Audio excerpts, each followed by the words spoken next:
नमस्कार, ये आकाशवाणी शिमला है। अब आप प्रभा शर्मा से प्रादेशिक समाचार सुनिए।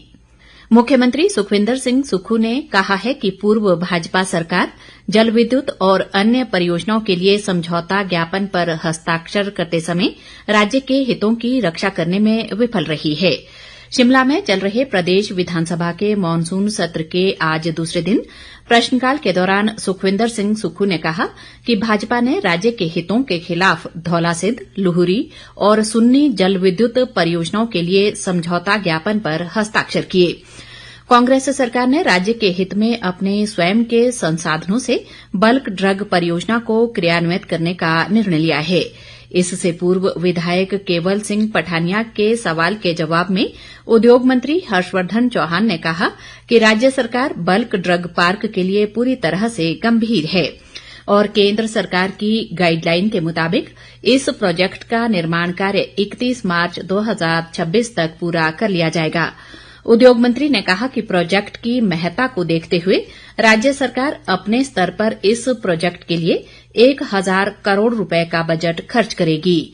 उन्होंने कहा कि सरकार मेडिकल डिवाइस पार्क का 30 करोड़ रुपए केंद्र सरकार को जल्द वापस करेगी।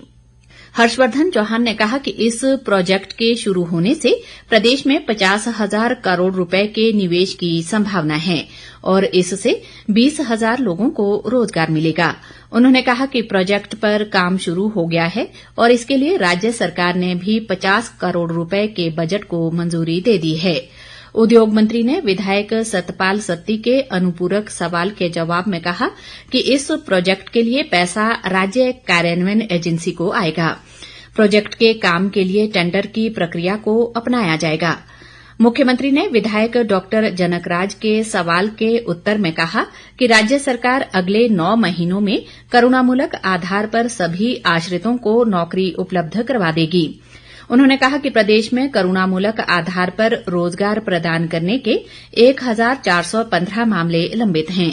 उन्होंने कहा कि मौजूदा सरकार ने अपने 20 माह के कार्यकाल में अभी तक 180 लोगों को करुणामूलक आधार पर नौकरी दी है। मुख्यमंत्री ने कहा कि सरकार करुणामूलक आधार पर नौकरी के लिए पात्र लोगों को चतुर्थ श्रेणी के अलावा तृतीय श्रेणी की नौकरियां देने पर भी विचार करेगी।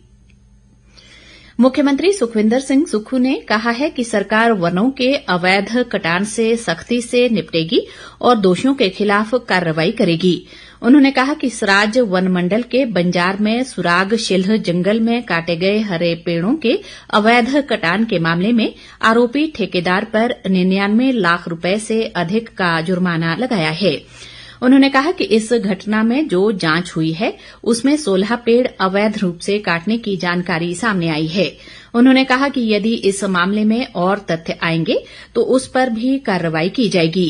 वे आज विधानसभा में विधायक सुरेंद्र शौरी द्वारा नियम 62 के तहत लाए गए ध्यानाकर्षण प्रस्ताव का जवाब दे रहे थे। मुख्यमंत्री ने कहा कि सरकार ने सुराग शिल्ह जंगल में 836 सूखे पेड़ों को काटने की अनुमति दी है। इसमें से 358 पेड़ काटे जा चुके हैं। उन्होंने विधायक सुरेंद्र शौरी के उस दावे को खारिज कर दिया कि ठेकेदार ने 400 से अधिक पेड़ अनाधिकृत रूप से काट दिए हैं। इस संबंध में बंजार पुलिस थाने में एफआईआर दर्ज की गई है और पुलिस मामले की जांच कर रही है।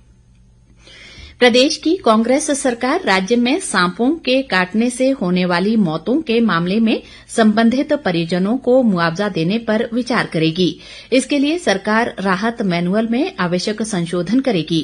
ये घोषणा मुख्यमंत्री सुखविंदर सिंह सुक्खू ने आज विधानसभा में नियम 62 के तहत विधायक केवल सिंह पठानिया द्वारा लाए गए ध्यानाकर्षण प्रस्ताव पर हुई चर्चा के दौरान दखल देते हुए की।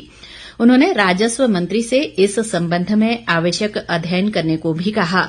मुख्यमंत्री ने कहा कि बरसात के दिनों में खड्डों और नदियों के किनारे वाले क्षेत्रों में स्नेक बाइट की ज्यादा घटनाएं होती हैं। इससे पहले स्वास्थ्य मंत्री डॉक्टर धनीराम शांडिल ने ध्यानाकर्षण प्रस्ताव पर हुई चर्चा के उत्तर में कहा कि सांप के काटने पर अब लोगों को तत्काल इलाज मिलेगा।